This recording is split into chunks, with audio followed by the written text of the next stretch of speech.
This is likely the most obscure one on the spot template rack 9-ball break you'll ever see. This is the same break that I used when I recorded a session against the Ghost. I beat the Ghost 12-6. This is the break I used, and I always had a shot at the 1 ball every time. So I'm gonna break it down for you. Firstly, let's look at the main issue with the typical 9-ball break with 1 on the spot. Most players, they aim to hit the 1 full from the side rail. And you know what? That works great on the right conditions, right? If you have a slower table, worn cloth, or you don't have the hardest break in the world, here's what happens, right? Solid hit. I put a decent amount of pace into that stroke. Where's the 1 ball? The 1 ball is on the short rail. This happens all the time. I see amateurs try to break like this all the time, and they never get the 1 ball up off of this second rail towards the side rail where they need to pocket the 1 in the corner. That's what the pros are trying to do. But because us amateurs don't have that really solid, pure, strong stroke that can do this every time, and we're also not playing on brand new equipment every tournament, it's just not viable for a lot of us without really straining to get enough speed into the cue ball. That was not a soft break, and I still got the 1 ball trapped on the short rail. So to avoid doing that, I'm going to shift the focus of the break entirely from trying to power this 1 ball all the way around table to get shape on the 1 and getting the cue ball in the middle of the table or right next to the rack. Change that whole idea. Look, it's a template rack. It's 1 on the spot. The wing ball is basically wired anyway. The way this break is different is that you are now, instead of controlling the 1 ball off of 2 rails, potentially a third, you control it off of 1 rail, just underneath the side pocket and back out towards the middle of the table. What's great about this is that with the 1 ball in the middle of the table, you are much more likely to get a shot at the 1 regardless of where the cue ball ends up.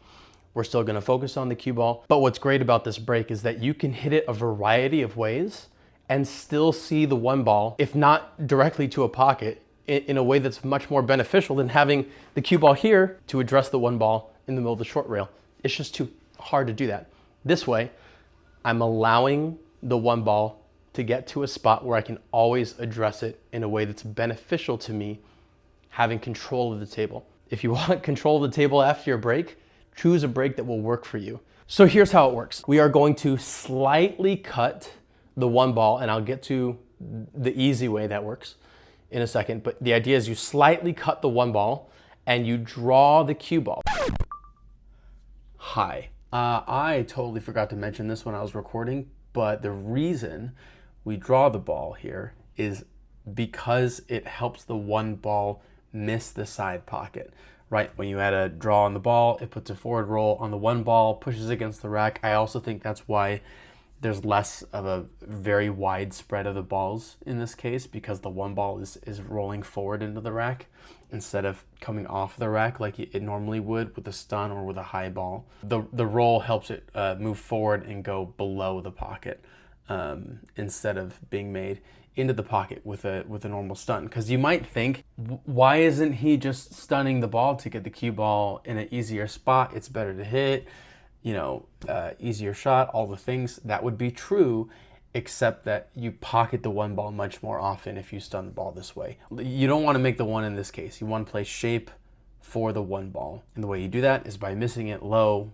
by drawing.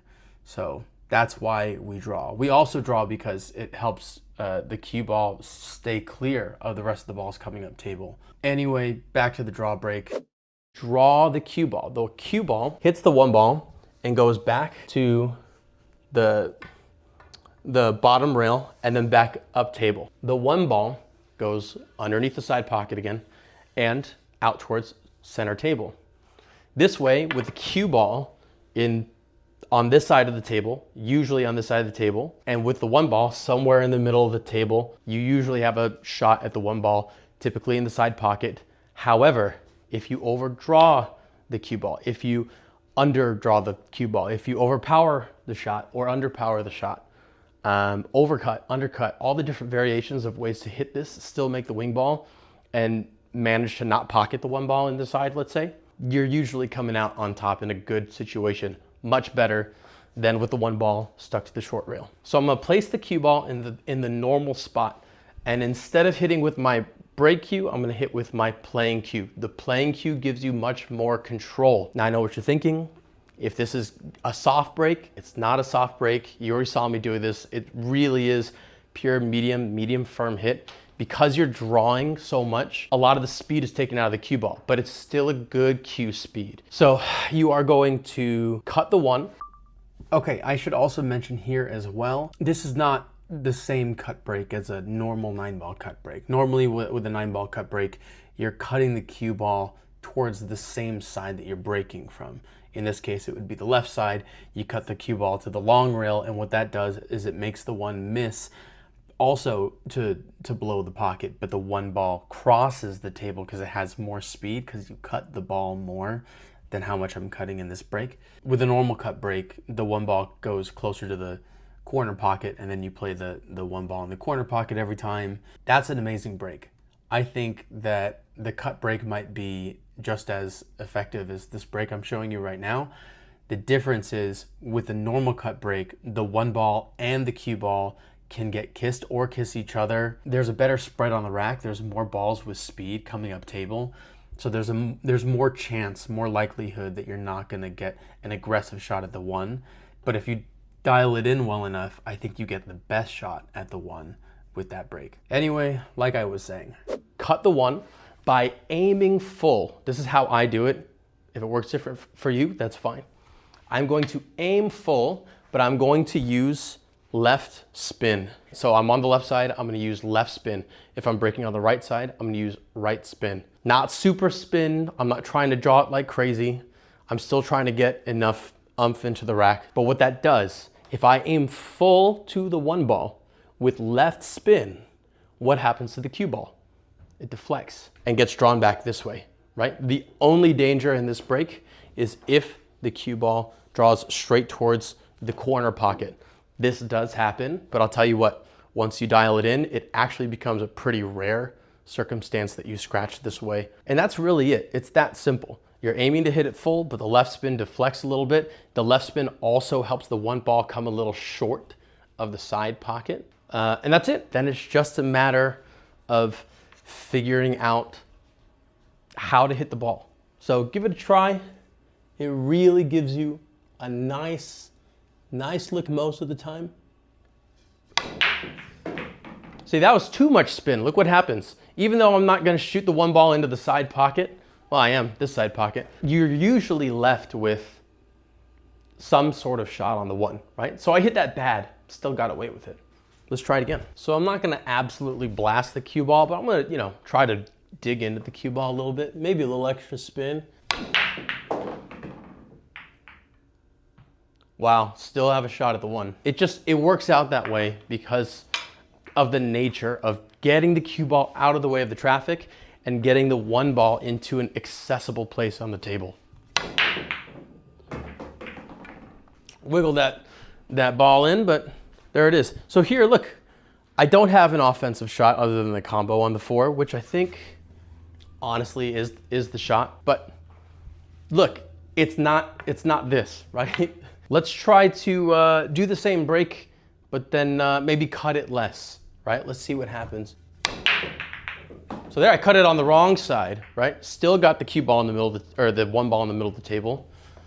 This goes. Let's try to overcut it. Still made the wing ball. Have a shot at the side pocket. I'll take this any day over the cue ball there and the one ball there. Let's try overdraw, right? So like overspin the ball. That means that naturally the cue ball might have a little less speed.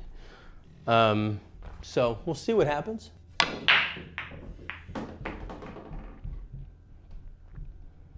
So this is the worst outcome yet, right? That I have shot.